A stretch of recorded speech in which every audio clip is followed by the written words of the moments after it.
जब तक ये खुलासा नहीं हुआ था कि वो बीजेपी से है, तब तक तो बीजेपी ने बवाल मचा दिया। वो किसी अंदर का आदमी था, वो किसी आईटी सेल का हेड था, वो अमित शाह ने उसको मीटिंग में बुलाया था। डॉक्टर ऑपरेशन करता है, कंपाउंडर ऑपरेशन करता है, फर्क होता है। डॉक्टर मनमोहन सिंह जी इकोनॉमिक्स के डॉक्टर थे, तो उन्होंने देश चलाया ना।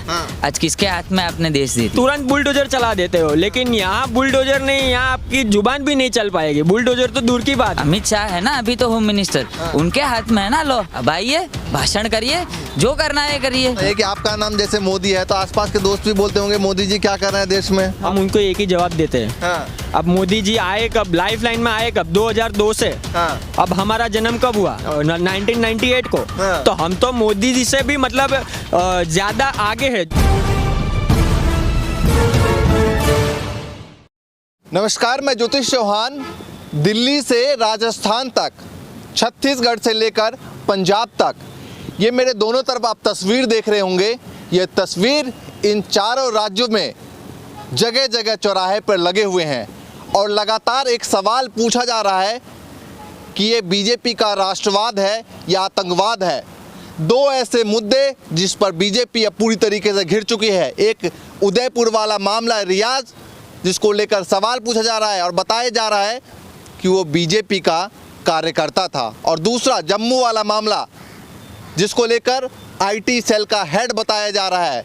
तो इसी मुद्दे पे बातचीत करेंगे। हमारे साथ दो युवक हैं। पहले मैं आपको बता दूं कि इनका सरनेम जो है वो मोदी है और आपका सेठ मंथन सेठ। तो मंथन सेठ, तो मंथन मोदी जी के साथ आज मंथन करेंगे और जानने की कोशिश करेंगे कि आखिर क्या कुछ है और क्या कुछ युवा सोच रहे हैं। तो मोदी जी क्या कहना चाहेंगे? जिस तरीके से मोदी जी इस तमाम मामलों पर चुप हैं और आपका भी सरनेम जो है वो मोदी है। अब देखिए, मोदी जी है, प्रधानमंत्री है। और उनका फ़र्ज़ बनता है कि देश में ऐसे कई हादसे हुए तो उनको इंटरफियर करना चाहिए। जब कई मामलों में उन्हें ट्वीट करके जब जवाबदारी लेनी चाहिए तब उन्होंने नहीं लिए। उन्होंने सिर्फ एनआईए को वहाँ लगा के अब बता रहे हैं कि हमारी कार्यवाही चल रही है, लेकिन क्या कार्यवाही? अभी तक तो उनको फांसी दे देनी चाहिए थी, लेकिन अभी तक कुछ कार्यवाही हुई नहीं है। और एक हमारे जो साथी वहाँ हिंदू भाई उनका गला घोट कर उनको मार दिया जाता है। ये पूरा जो इलेक्शन अभी आ रहा है, उनको पूरा वो ध्रुवीकरण करने का जो मामला चल रहा है, ये बीजेपी की साजिश है। जो उनका राष्ट्रवाद है वो एकदम जीरो है, फेल है। बीजेपी का खुलासा करना भी जरूरी है।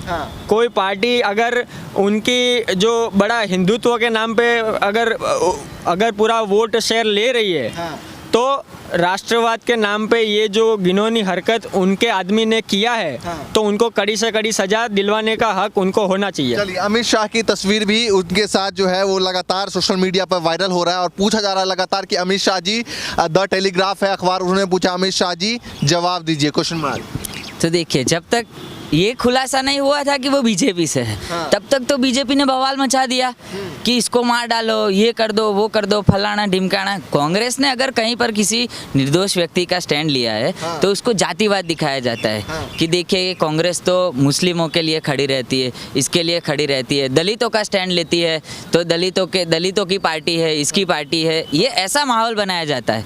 जब इन्वेस्टिगेशन हुई, पता चला कि ये बीजेपी से, तब क्यों सब चुप हो गए? अमित शाह है ना अभी तो होम मिनिस्टर, उनके हाथ में है ना लो, लीजिए ना एक्शन। तब तो बहुत चिल्ला रहे थे, सरकार पर डाला ना सब। तब स्टेट गवर्नमेंट पर ऐसा था कि कुछ काम नहीं कर रहे। जब स्टेट गवर्नमेंट ने ढूंढ निकाला कि ये तो बीजेपी का कार्यकर्ता था, तब क्यों चुप हो गए?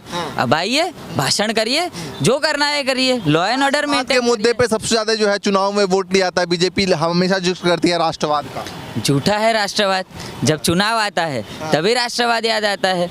आप घूम लीजिए कहीं पर भी, कहाँ कुछ काम होता है। जब चुनाव आते हैं तब इनको राष्ट्रवाद याद आता है, राम मंदिर याद आता है, ये कर लो, वो कर लो।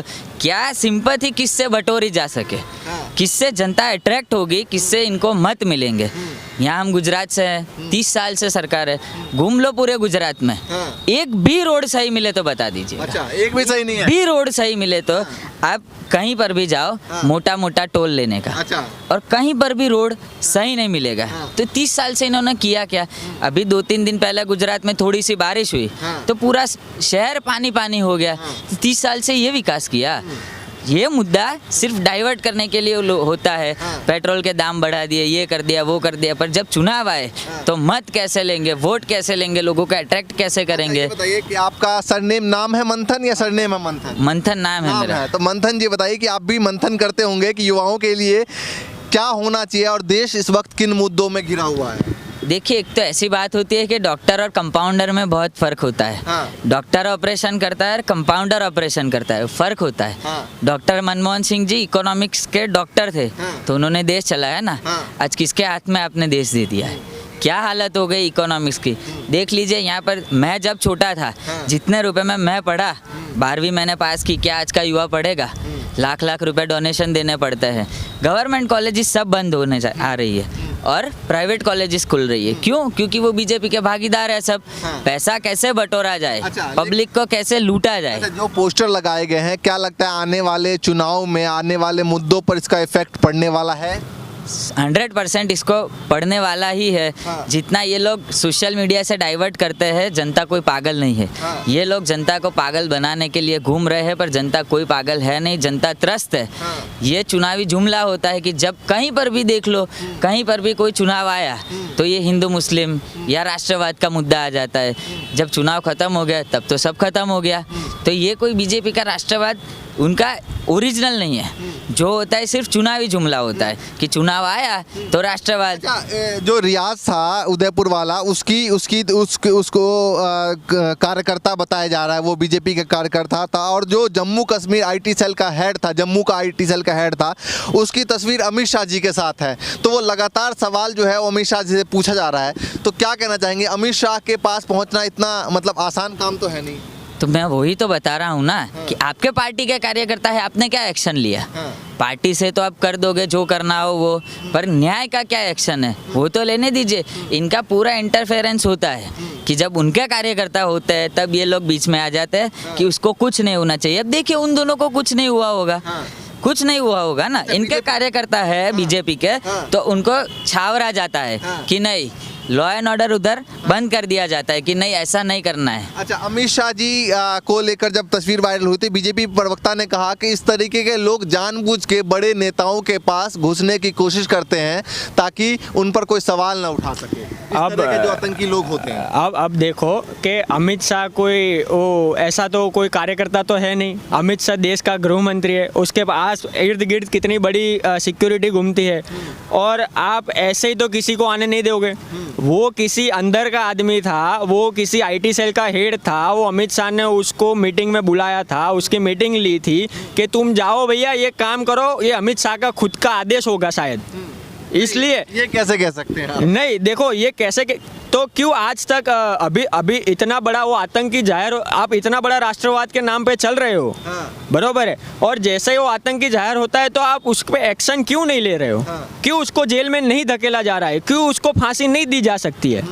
फिर तो हम वो पूरा जुडिशरी के हाथ में दे देंगे कि जुडिशरी अपने आप काम करेगी। अरे हमको विश्वास है जुडिशरी पे, वो करेगा अपना काम। लेकिन तुम देश के गृह मंत्री हो, तुम तो मीडिया के सामने, हाँ, आप तुरंत बुलडोजर चला देते हो। लेकिन यहाँ बुलडोजर नहीं, यहाँ आपकी जुबान भी नहीं चल पाएगी। बुलडोजर तो दूर की बात है, जुबान भी नहीं चल पाएगी। क्यों? क्योंकि उन्होंने वो कमल छाप जो होता है ना, कमल छाप, हम उनको कमल छाप बोलते हैं। अच्छा, हाँ, वो कमल छाप पहना हुआ है ना, इसलिए कुछ नहीं होगा। तो वो पूरा देश में ऐसा माहौल बनाना चाह रहे हैं कि आप कमल छाप ले लो, आपको कुछ नहीं होने वाला। अच्छा, लगातार ये सवाल उठाया जा रहा है कि जहां बीजेपी की सरकार है वहां प्रशासन व्यवस्था दुरुस्त है, और जैसे जो खबरें निकल कर आ रही, चाहे उदयपुर हो, चाहे वो महाराष्ट्र वाला अमरावती वाला मामला हो, ऐसे वीडियोस या फिर ऐसी खबर वहीं से क्यों आ रही है जहां पर बीजेपी की सरकार नहीं है?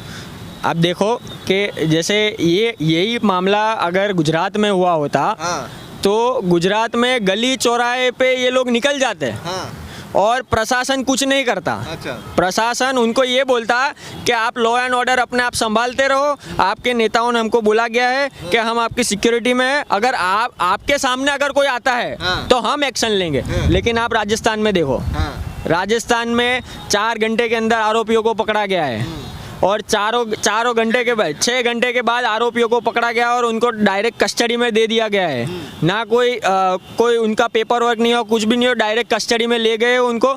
और उनको खुद मुख्यमंत्री अशोक गहलोत ने ये घोषित कर दिया कि आतंकी प्रवृत्ति में हम उनको डाल देंगे, क्योंकि और ये चीज़ अगर अशोक गहलोत जी कर सकते हैं या फिर छत्तीसगढ़ के भूपेश बघेल जी कर सकते हैं, तो देश का प्रधानमंत्री है, फिर गृह मंत्री है, खुद गुजरात से आते हैं, तो क्यों कुछ नहीं हो सकता? बताइए कि आपका नाम जैसे मोदी है तो आसपास के दोस्त भी बोलते होंगे मोदी जी क्या कर रहे हैं देश में। अब जैसे आपने जैसे प्रश्न किया, जैसे हमारे दोस्त भी करते हैं, लेकिन हम उनको एक ही जवाब देते हैं। हाँ। अब मोदी जी आए कब, लाइफ लाइन में आए कब? 2002 से। हाँ। अब हमारा जन्म कब हुआ? 1998 को। हाँ। तो हम तो मोदी जी से भी मतलब ज्यादा आगे है। जब उनके आए, हाँ। बरोबर है, जब उनको लाइफ लाइन में आए तब से हम तो मतलब ये देखा हुआ है कि हाँ कांग्रेस की सरकार थी या अन्य सरकार हमने देखी हुई है। अच्छा। तो हमको डिफरेंस मालूम है। हाँ।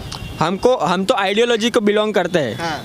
हम तो आइडियोलॉजी वाले हैं। हाँ। हम हम भी हिंदू है, वो गर्व से कहते हैं हम हिंदू है। हाँ। बरोबर है। ये सवाल एक और सवाल चल रहा है पूरे देश भर में कि जिस तरीके से उत्तर प्रदेश में कानून व्यवस्था है, अगर राजस्थान में भी इस तरीके की कानून व्यवस्था होती तो ऐसा नहीं होता। योगी आदित्यनाथ को राजस्थान भेज देना चाहिए। ये तो सब बातें हैं, जुमले हैं ये सब। हाँ। उन्होंने भी कार्यवाही की ना। हाँ। 6 घंटे में पकड़ लिया। हाँ। जो कार्यवाही करनी थी वो कर ली। हाथ पर हाथ धरे बैठे नहीं है। हाँ। जम्मू कश्मीर में क्या हुआ उसका तो बताइए। हाँ। उसका तो कोई नामो निशान नहीं है ना। वो तो सिर्फ सब पर मतलब गुस्सा निकालना। जो अगर कोई बीजेपी के अगेंस्ट में बोलता है, इनकी वो मतलब उन्होंने चला दिया ऐसा कि अगर आप बीजेपी के अगेंस्ट में हो हाँ। तो आप देशद्रोही हो। हाँ। आप राष्ट्रवादी नहीं हो, आप देशद्रोही हो। हाँ। ऐसा टैग उन्होंने लगा दिया है। तो क्योंकि जो यूपी में अगर कोई बीजेपी के सामने बोलता है तो उनके घर पे बुलडोजर चल जाता है। गुजरात में क्या हाल है? आप भी गुजरात से आते हैं और अभी काफी गुस्सा है सरकार को लेकर, तो आपको क्या बोला जाए, फिर क्या कहेंगे लोग? देखिए, गुजरात में तो इतनी कड़ंगी व्यवस्था है सरकार की। पिछले मैं 5-6 साल से देखता आ रहा हूँ कि जो सरकारी परीक्षाएं होती है उसके पेपर फूट जाते हैं। चलिए वो तो छोड़िए, स्कूल के पेपर फूटने लगे, कॉलेज के पेपर फूटने लगे। इतना बड़ा सरकारी तंत्र, इतने आईएएस है, इतने आईपीएस है, इतने सारे लोग हैं, तो ये कुछ नहीं कर पा रहे। ना स्कूलें खड़ी की जा सकती है, ना कॉलेजेस खड़ी की जा सकती है, पेपर फूटते जा रहे हैं। गुजरात का युवा रोड पे आ गया है। चलिए, हमारे साथ 2 युवा, इनका सरनेम मोदी और इनका नाम मंथन। तो मोदी जी के साथ मंथन कर रहे थे और जानने की कोशिश कर रहे थे कि किस तरीके से जो तस्वीर निकल के आ रही है, वो गुजरात के युवा इस तमाम तस्वीरों पर और तमाम मुद्दों पर क्या कुछ सोच रहे हैं। लेकिन फिलहाल जो भी मुद्दे होंगे उस पर आपको अपडेट आपको लगातार देते रहेंगे। फिलहाल के लिए नमस्कार।